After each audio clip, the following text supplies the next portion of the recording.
108 જેટલી ઘંટડી છે અહીંયા, જે ખજૂરભાઈ હરિદ્વારથી લાવ્યા. નીતિનભાઈ જાની, તરુણભાઈ જાની, એમણે આ પેલા મંદિર તો હતું પણ પાછું એને બનાવ્યું છે.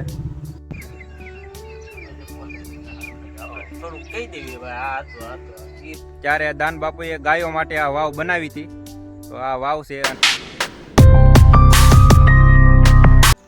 હેલો મિત્રો, નવા વિડીયોમાં તમારા બધાનું સ્વાગત કરું છું.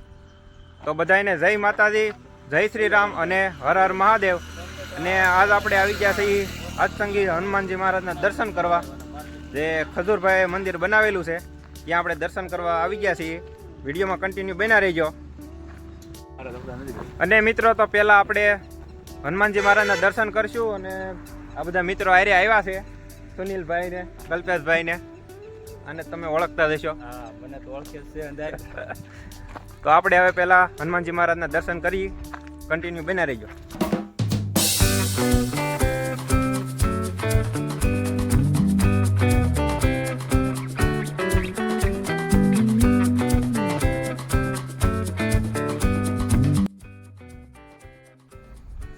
તો મિત્રો, આ હનુમાનજી મહારાજના દર્શન માત્રથી જ તમારી મનની બધી મનોકામના પૂર્ણ થઈ જાય છે, એવું ખજૂરભાઈ તેના વિડીયોમાં પણ કહે છે.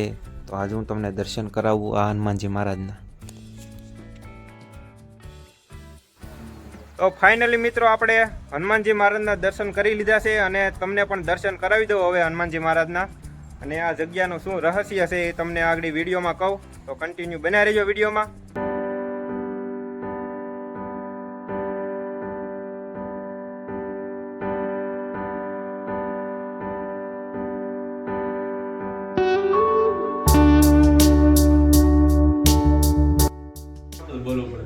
તો જો મિત્રો, આ હનુમાનજી મહારાજનું મંદિર ખજૂરભાઈ બનાવેલું છે.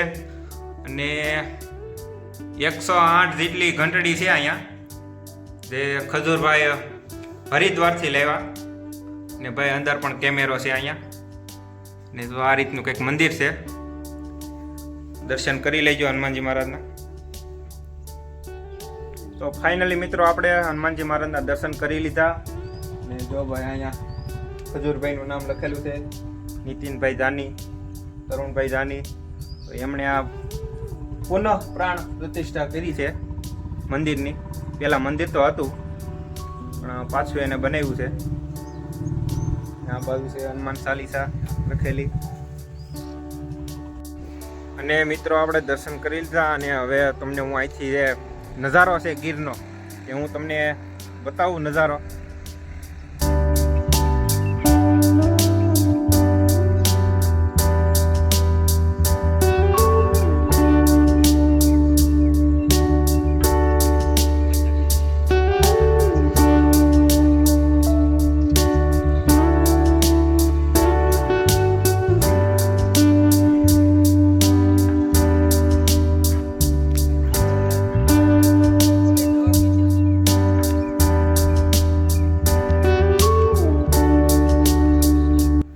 અને મિત્રો, આપણે તમે જોઈ લીધી આ બધો નજારો.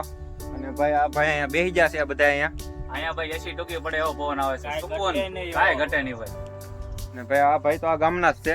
હા, એને તો હું થોડોક ઓળખું છું, આમ ઓળખાણ નથી આપણે. ઓલા ભાઈ આપણે એક નવા છે, સ્પેશિયલ ગીરમાંથી આવ્યા છે. સ્પેશિયલ ગાંડી ગીરમાંથી આવ્યા છે, તરસિંગડા ગીરમાંથી આવ્યા છે આ ભાઈ. આપણે પણ ત્યાં જવાનું છે. બધા અહીંયા બેસી ગયા છે, હવે પવન ખાય છે. તો ફાઇનલી મિત્રો, આપણે હવે દર્શન કરી લીધા અને હવે આપણે નીચે જઈએ છીએ. પણ વિડીયો પૂરો નથી થયો મિત્રો, કેમ કે એક નીચે વાઇવ છે, ત્યાં આપણે દર્શન કરવા જવાના છે, તમને બતાવું. અને અહીંયા પણ અહીંયા બેસવાની ને એવી જગ્યા છે, તે બનાવેલી છે.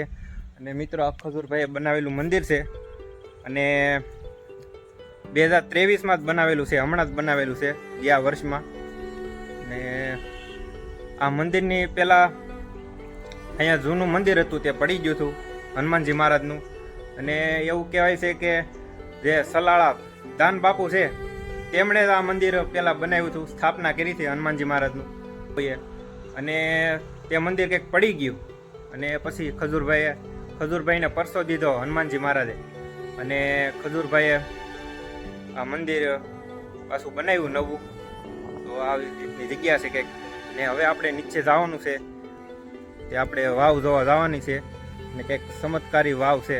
તો આપણે હું તમને વિડીયોમાં કન્ટિન્યુ બનાવી રહીજો, હું તમને બતાવું. અને મિત્રો હવે આપણે વાવ તરફ જઈએ છીએ, જે દાન બાપુએ બનાવેલી છે વાવ, સલાળાવાળા દાન બાપુ એણે વાવ બનાવેલી છે. તો આપણે દર્શન કરવા જઈએ છીએ, તમને પણ વાવ બતાવું. કંઈક ચમત્કારી વાવ છે ને ભાઈ પાણી ખૂટતું નથી એવું કંઈક રહસ્ય છે અહીંનું. તો મિત્રો સામે મંદિર છે અને અહીંયા નીચે બાજુમાં જ છે, સાઈડમાં વાવ છે અહીંયા દાન મહારાજની, જે દાન બાપુએ ગાયો માટે બનાવેલી છે. તો જુઓ મિત્રો આ વાવ છે, ચમત્કારી વાવ છે. તો મિત્રો આ વાવમાં પાણી ખૂટતું જ નથી.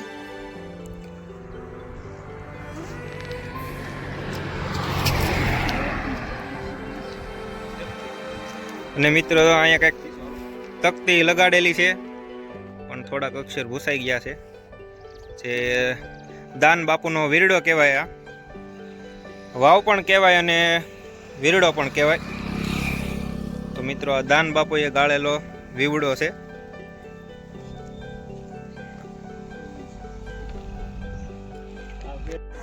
તો ફાઇનલી મિત્રો તમને વાવ બતાવી, અને જે દાન બાપુનો વીરડો તરીકે જાણીતી વાવ છે આ.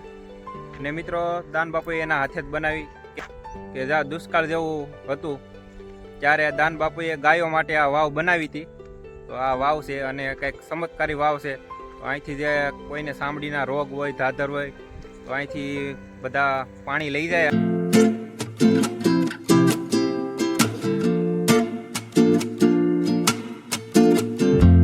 તો મિત્રો તમને વાવના દર્શન કરાવ્યા અને આ જગ્યાના દર્શન કરાવ્યા હનુમાનજી મહારાજના.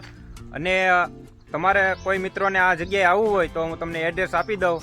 તો સાવરકુંડલા તાલુકાની આ જગ્યા છે, જે આચસંગ ગામમાં આવેલી છે. તો જે ભાઈઓને કોઈને આવવું હોય તે જરૂર આવજો અહીંયા, એકવાર મુલાકાત લ્યો, હનુમાનજી મહારાજના દર્શન કરો. અને આ વિડીયો કરું છું અહીંયા પૂરો. અને જો તમને વિડીયો ગમ્યો હોય તો લાઈક, શેર અને કોમેન્ટ કરી દેજો મિત્રો. અને અમારી ચેનલને સબસ્ક્રાઈબ કરી દેજો વિડીયો ગમે તો. તો મળીએ પાછા નેક્સ્ટ વિડીયોમાં. ત્યાં સુધી બધાને જય માતાજી, જય શ્રી રામ અને હર હર મહાદેવ હર.